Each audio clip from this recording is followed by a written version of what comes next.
Did you know there was an actress born with autism, once advised to be placed in a psychiatric hospital because she was not normal, yet later transformed into the mermaid who captivated all of America? That woman is Daryl Hannah, one of the most enigmatic and unconventional faces in Hollywood. To appear on screen, she first had to rise up and fight against her own body and mind. Hollywood, a place where everything is powdered and polished, was also the place that shattered her from the inside. And yet, the same girl once dismissed as too strange, too shy to be an actress, became a symbol of natural beauty, courage, and an originality no one could replicate. How did she do it? How could someone who once hid from the world make the entire world stop just to look at her? And what made this mermaid choose to leave the ocean of spotlights behind, to seek peace in the deep quiet of the forest? Let's uncover the story of Daryl Hannah, the woman who turned her differences into strength and showed the world that sometimes you don't need to fit in. Living truthfully as yourself is already a victory. Long before Hollywood knew her through Splash or Blade Runner, Daryl Hannah was a different kind of child, quiet, solitary, and profoundly set apart. She was born on December 3, 1960 in Chicago, Illinois, to a middle-class family. Her father, Daryl Hannah, owned a tugboat company. Her mother, Susan Metzger, was an art teacher who later became a film producer. But that fragile happiness didn't last. When Daryl was only 6, her parents divorced, leaving a deep, echoing emptiness inside a child who already felt different. The separation made her withdraw further, retreating into an imagined world where lights, sounds, and the smallest rhythms became an entire universe of their own.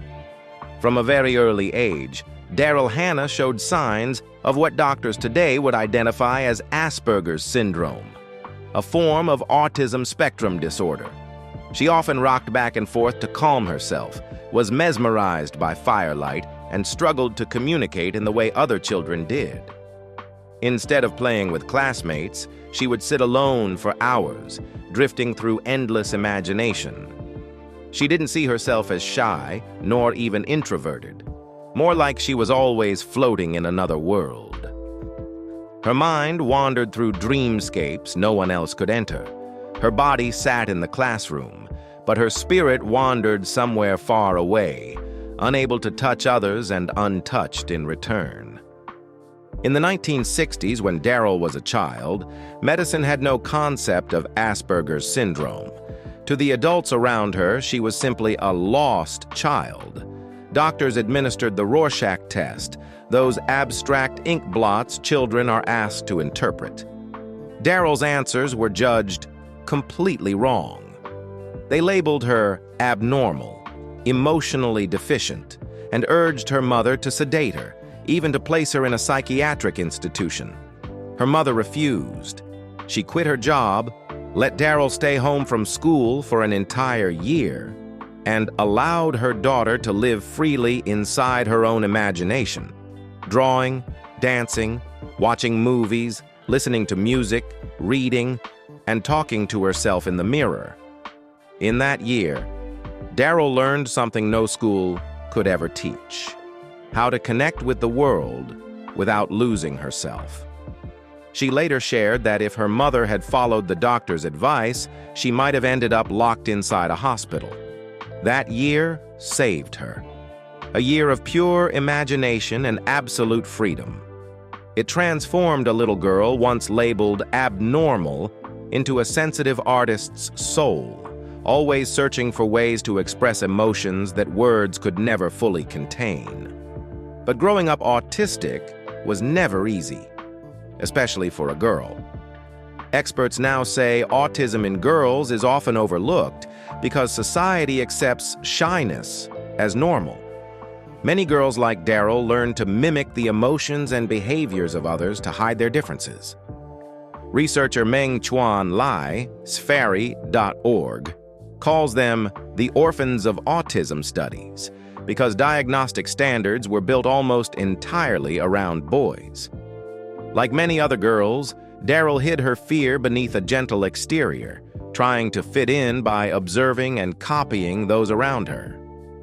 That lifelong habit of acting in order to survive would later become the foundation of her extraordinary talent as an actress. For Daryl Hannah, the key to survival was art. Later, when her mother remarried Gerald Wexler, a successful businessman and the brother of legendary cinematographer Haskell Wexler, Daryl entered a world with more opportunities, one closely connected to film. But that didn't make her any more normal. Even surrounded by privilege and creativity, Daryl still felt lonely, distant, and out of sync. Instead of fighting it, she learned to live with it, as an inseparable part of who she was. And you? When you meet a child who is quiet, different, do you see a problem? Or do you see a soul trying to speak to the world in its own language? When she finally stepped out of her sheltered childhood, Daryl Hannah didn't choose to hide forever inside her imaginary world. She carried that world with her and decided to turn it into the work of her life.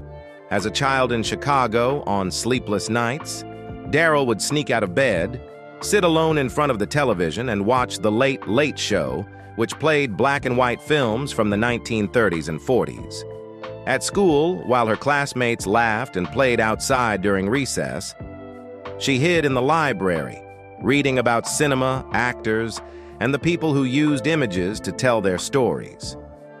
At age 11, after reading a book about Judy Garland and how she found her agent, young Daryl did something no one could have predicted. She opened the phone book, flipped to the section A Agents, wrote down the addresses, then after school, took the bus to every talent agency in Chicago, knocked on their doors, and told them she wanted to become an actress. A child who had once been advised to enter a psychiatric institution was now out searching for her own future. Acting to her wasn't a game of fame. It was the only way she could live inside her imagination while standing in the real world. After high school, Daryl drove alone toward the West Coast, heading to Los Angeles. She imagined everything would unfold like a movie. Visit Schwab's pharmacy, stroll down Sunset Boulevard, and someone would discover her. Reality was far harsher. She snuck into the MGM lot, wandering between sound stages, hoping someone would ask, "What film are you working on?" She walked for hours along Sunset Boulevard, clutching a basketball, confused as to why strange cars kept pulling over, offering her rides. Only later did she realize, in that area, nobody walked unless they were working the street. Amid Hollywood's many traps, she was lucky to meet Chuck Binder, a young tennis coach trying to switch careers into management. Daryl became his first client, and Binder practically became a shield for this painfully innocent girl. She believed she could easily have been led astray during those early years, but he always protected her, because she was naturally too trusting. From there came the endless cycle: audition, rejection, audition again. Many roles were almost hers, only to slip away at the last moment. In 1978, Daryl landed a small role in Brian De Palma's The Fury. It wasn't a career-defining part, but it was enough for people to remember her face, a beauty that wasn't perfect, but fragile, unpredictable, and impossible to forget. Next came Hard Country, 1981, and The Final Terror, 1983, projects few people talk about today. But for Daryl, they were crucial stepping stones, the places where she learned how to stand in front of a camera without betraying her inner world. The true turning point arrived with Blade Runner, 1982. When she heard about the project, Daryl became obsessed with the character Pris, a pleasure model replicant who was part child, part danger, part despair. She wanted the role so badly that she auditioned 3 times, enduring a long and unusual casting process.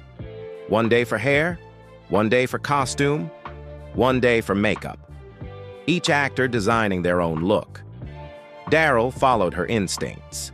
She shaved off her eyebrows, painted her eyes in dark smudges, wore a wild punk wig, pulled on shredded culottes and a black raincoat, turning herself into something half-broken doll, half-hybrid creature.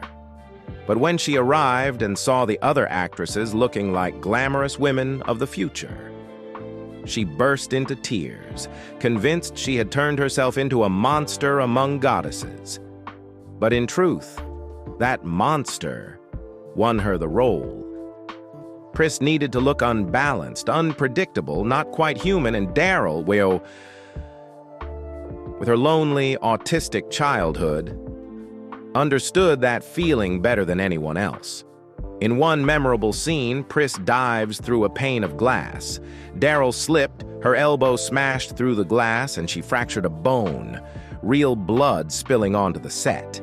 She didn't scream, "Cut," didn't cry out in pain. She simply stood up, wiped the blood, and kept acting. That unscripted moment was so raw, so emotionally real, the director kept it in the final film. And from that moment on, people began to see Daryl differently.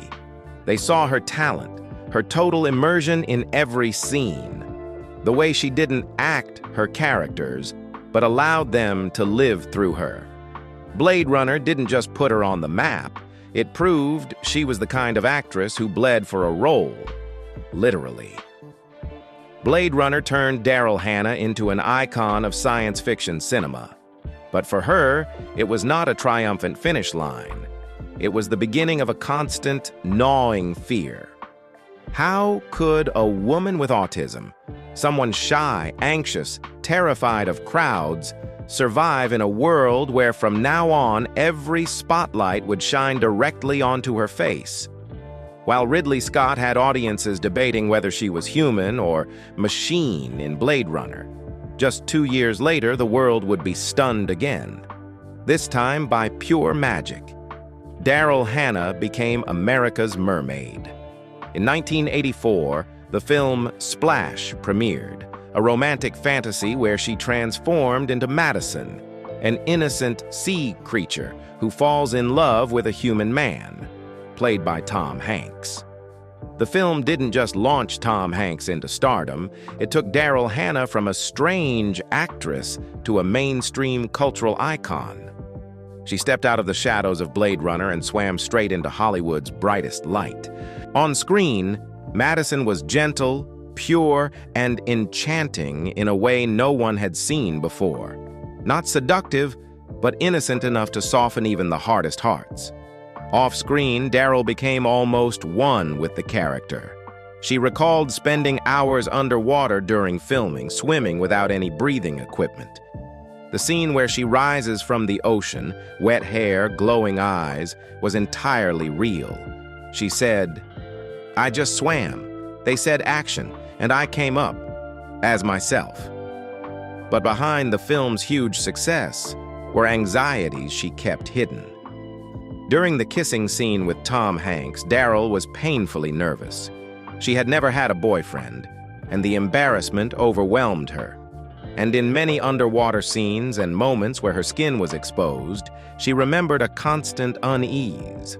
The crew had to glue strands of hair onto her body to cover her, so she wouldn't have to wear a swimsuit or uncomfortable costumes.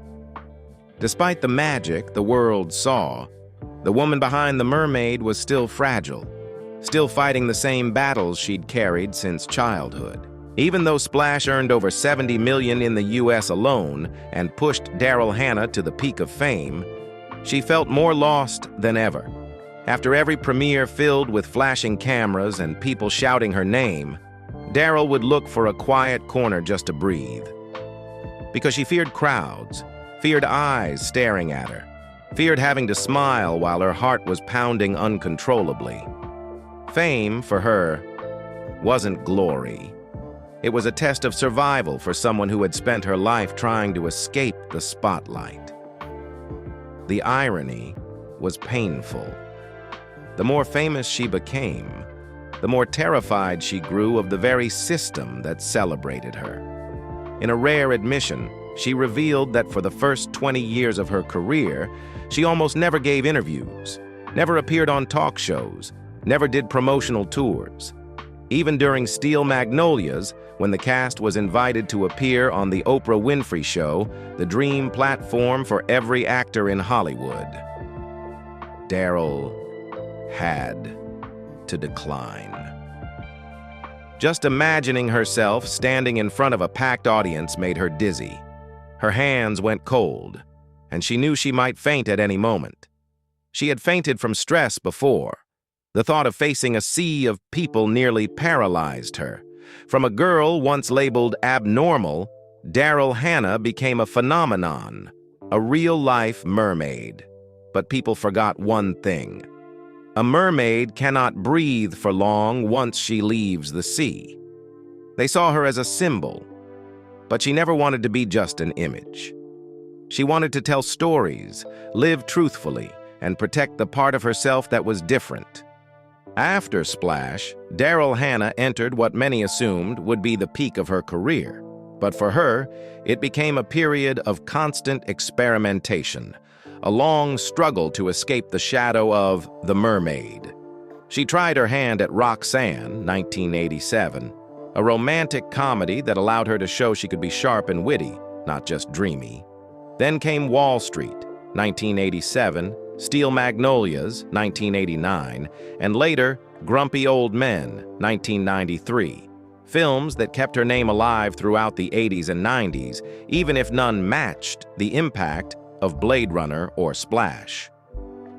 By the early 2000s, when Hollywood began to forget its older faces, Quentin Tarantino called her back into the spotlight with Kill Bill, 2003 to 2004, casting her as Elle Driver, the cold, ruthless, one-eyed assassin. That image, fierce, dangerous, nothing like the innocence of Madison years before, forced critics to see her differently, as an actress willing to break her own mold, one who could burn her past to be reborn. Yet no matter how many roles she played, Daryl Hannah remained a woman of her own emotional landscapes, gentle, instinctive, and somehow never aligned with Hollywood's industrial rhythm. If Blade Runner was where she was born as a cinematic icon, then Splash was the moment humanity fell in love with her. Everything afterward was simply the journey of a woman trying to find herself in a world that once worshipped her as a legend. Behind the dazzling roles, the real life of Daryl Hannah was a very different film, one without a script, centered on a woman trying to learn how to love and be loved in a world that was never gentle with her. While many stars of her era plunged into loud, glamorous romances, Daryl Hannah chose to love and to live the way her characters did, quietly, fiercely, and always ready to sacrifice. She never married during her younger years, not because she lacked admirers, but because she never believed love had to be bound by ceremony. In the 1980s, at the height of her fame, Daryl Hannah met Jackson Browne, the gifted songwriter and a symbol of American folk rock.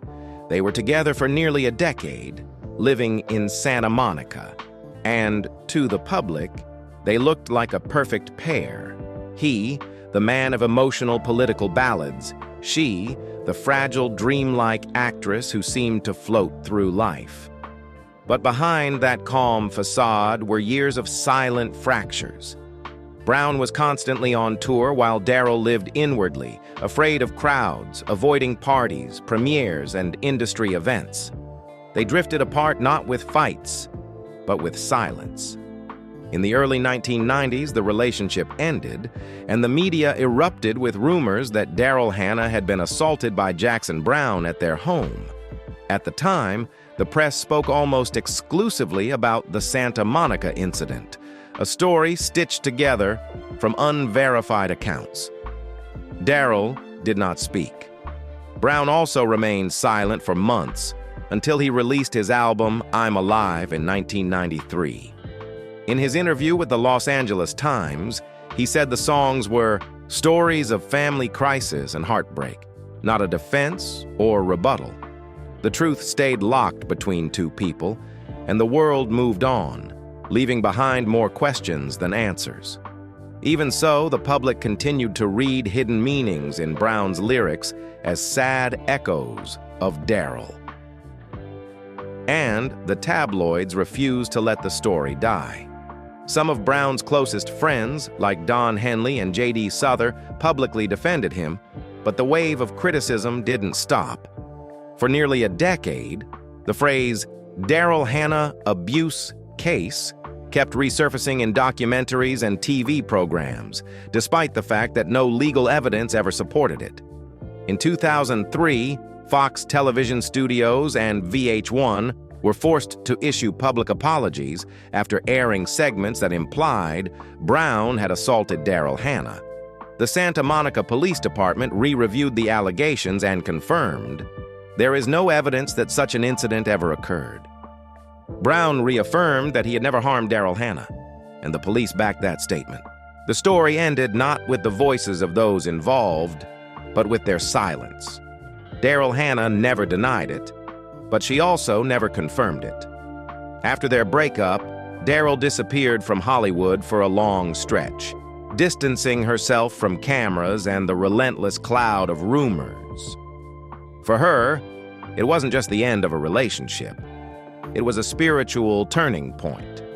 She realized that the spotlight of fame could sometimes be harsher than the darkness of loneliness. In the mid-1990s, after stepping away from Hollywood's noise, Daryl Hannah suddenly resurfaced beside John F. Kennedy Jr., the man often called America's Prince, son of the late President John F. Kennedy and Jacqueline Onassis. They first crossed paths back in the early 1980s during a vacation on the island of St. Martin. But it wasn't until 1988, when they both attended the wedding of Lee Radziwill, John's aunt, that their connection truly ignited. The two quickly became one of the most talked-about couples of the early 1990s, a symbol of two opposite worlds colliding, the radiance of politics and the wild freedom of art, the face of America's legacy and the wandering soul of Hollywood. Their 5-plus-year relationship was both passionate and complicated. They loved each other intensely, but their bond was also full of challenges. Those close to Kennedy later said their relationship was like a fire, burning bright, but always battling. The press followed their every move, their bicycle rides through Central Park, the quiet moments in Daryl's Upper West Side apartment where John briefly lived with her. One neighbor recalled seeing them dancing on the rooftop on a Sunday morning, he laughing, she pretending to run away, the two finally embracing in the sunlight. Even without recognizing who they were, people felt drawn to them, because the love between them was full of life. But behind the romantic snapshots were differences that were nearly impossible to reconcile. Daryl was still carrying exhaustion and emotional scars from her breakup with Jackson Browne. John, though protective and deeply devoted to her, lived under the constant pressure of fame, family legacy, and public scrutiny. They talked about marriage, but the invisible chains of politics, media, and expectation slowly pushed them apart. Some tabloids at the time spread rumors that Jacqueline Onassis disapproved of the relationship, but Daryl's family later denied it, saying Jackie had always treated her warmly and affectionately. What few people knew was this: Kennedy showed up for Daryl right after her heartbreak with Browne. He flew to California to bring her back to New York, helping her through her darkest period. But, like many relationships between two souls belonging to two different worlds, they drifted apart quietly in 1994. 2 years later, John married Carolyn Bessette, and in 1999, he died with his wife in the tragic plane crash off the coast of Martha's Vineyard. The news devastated Daryl. She disappeared from public view for months. Those closest to her understood that this wasn't just the grief of losing a man, It was the loss of a part of her youth, of the fragile belief in love that had already suffered too many fractures. From that moment on, Daryl Hannah closed the loudest chapter of her life. She stepped away from crowds, chose nature, and kept only one thing intact: the belief that love is not possession. It is the understanding that sometimes we come into someone's life only to soothe a single chapter of it. Despite the romances that seemed almost mythical, Daryl Hannah never once sought fame through love. She withdrew from Hollywood, embraced a secluded life, planted trees, cared for horses, rescued abandoned animals, and threw herself into environmental activism. It wasn't until many years later, after she had walked through silence and the wounds of her youth, that Daryl Hannah allowed her heart to open again. At 50, she met Neil Young, the Canadian rock legend known for his rebellious songs, but possessing a surprisingly quiet, contemplative soul in real life. They met during an environmental campaign, driving biofuel-powered cars across America to raise awareness about protecting the planet. At first, they were simply teammates, two artists who believed in the power of nature and human compassion. But during those long drives over empty fields and nights lit only by wind and engine hum, they slowly realized something simple. Both were searching for the peace the world had once taken from them. And in that search, they found each other. In 2018, Neil Young confirmed that he and Daryl had secretly married in a small ceremony in California. No extravagant wedding dress, no media, just a few close friends and music. Neil called Daryl the one who keeps my heart quiet in a noisy world. To him, she was not a muse, but a refuge. To her, he was not a legend, but the man who made old wounds stop aching. Still, the past never disappears entirely. Neil Young and Jackson Browne, the former lover who spent nearly a decade with Daryl, had long been close friends in the rock world. When Daryl entered Neil's life, some in the industry whispered that the relationship had quietly created distance between the two men, not out of resentment, but because old memories cast shadows over the present. Like sad notes no one wants to play again, yet no one can fully forget. During her years with Neil Young, Daryl Hannah gradually stepped away from Hollywood's noise. Life on the farm, surrounded by music and nature, seemed to give her back the peace she had spent so many years hiding from. But when the world began speaking out about the hidden wounds of women in the film industry, she knew she could no longer remain silent. In 2017, in the groundbreaking New Yorker investigation by journalist Ronan Farrow, Daryl Hannah spoke out for the first time. She was one of the actresses who stood alongside Annabella Sciorra, the star of The Sopranos, to reveal stories they had carried in silence for more than 2 decades. Sciorra recounted that in the early 1990s, just as her career was rising after The Hand That Rocks the Cradle, she was raped by Harvey Weinstein, the most powerful producer in Hollywood, inside her own New York apartment. Afterward, she lived in fear and depression, unable to tell anyone, silently enduring for months. For years after, Weinstein continued to harass her, trapping Sciorra in a long, suffocating trauma. In the same article, Daryl Hannah shared her own experience. While attending the Cannes Film Festival to prepare for Kill Bill, Volume 1, a film produced by Weinstein, she was aggressively harassed by him.